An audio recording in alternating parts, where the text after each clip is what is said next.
What's up YouTube? Today I'll be doing a comparison video of the QSC K12.2 to the older QSC K12. This is not a full review of the K12.2, but rather it's just a comparison of the new to the old. And because I currently do not have access to my video editing software that I usually use, this will have to be a two-part video. Part one will go over the physical aspects of the two speakers, like the actual box and the knobs and stuff. And part two will go over more of the performance, and I'll try to upload that tomorrow if I get a chance. So for part one, here is the QSC K12.2. As you can see, it's extremely similar to the older K12.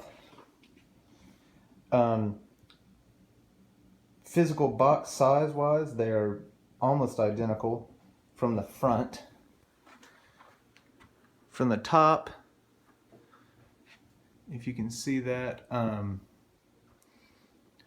K12.2, the handle is different.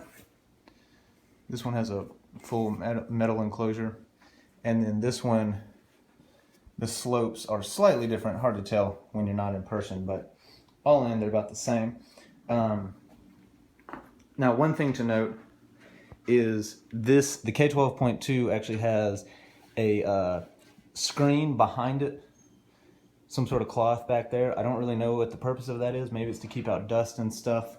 I mean, it doesn't necessarily look any better or worse, just a matter of opinion, I suppose. So I do have a few complaints on the quality of the K12.2. So for example, this handle, I don't know what this is made out of, but it just seems to be some sort of plastic, whereas this one is cold to the touch. It's clearly metal. I mean, this is going to stand up the test of time, and I'm not sure that this one is. So that's kind of a bit disappointing. Also, this has the really big, beefy rubber strips to set on the floor that go all the way down to the bottom and on the back edge, so that if you're using this as a wedge, whereas this one just has this little tiny rubber piece right here and this tiny rubber piece.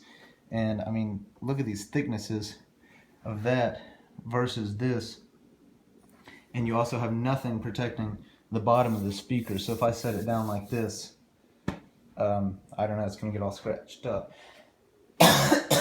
Then once again, another complaint with the handle here. This seems to be a plastic. This one seems to be a metal. It might be placed in a slightly better spot. I'm not sure. I haven't used it that much yet. And then, I'm sorry, this just sounds like complaint after complaint, but as far as physical, keep in mind, we're just talking about physical hardware here. These knobs are absolutely tiny and seem rather flimsy, especially this one. Your menu select knob seems extremely flimsy on this K12.2 versus these big old knobs that are really quite hefty on the K12. So that's another complaint. I don't really think that's a huge concern, but I don't know, something to be noted.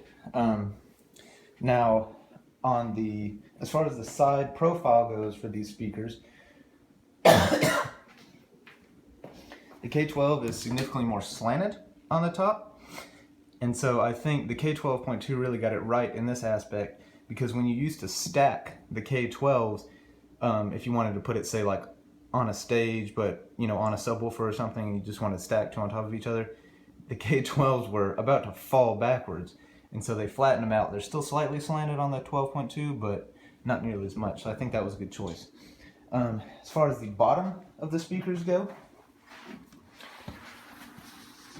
so here we have the K12.2 and the older K12. As you can see right off the bat, the 12.2 had a single hole in it where you could turn this and change it from 7.5 degrees to 0 degrees of tilt. This one just simply has two holes.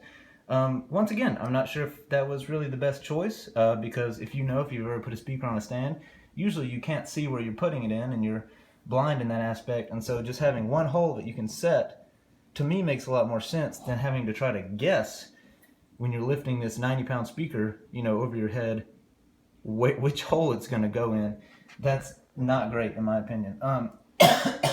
Also, once again, with the sturdiness of the materials, this rubber, this is a really, really, really thin piece of rubber right here.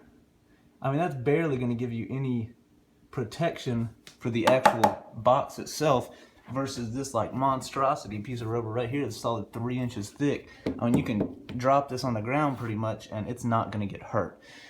So all in, so far, I haven't even plugged these speakers in yet, so I can't comment on the function, but I would say I'm a little disappointed in the K12.2 as far as the physical box goes. I really think they had about 10 years to, or 7 years I believe, to improve these speakers, and in a lot of ways physically, not technology wise, not sound wise, but the construction of the box itself seems like a small step backwards. So I'll have to plug them in, give them a listen. Be sure to watch the next video on that, and I'll tell you whether or not I think it's really worth buying a whole new set of speakers if you currently have the K12s to go with the 12.2. So be sure to watch the next video, link in the description. Thanks.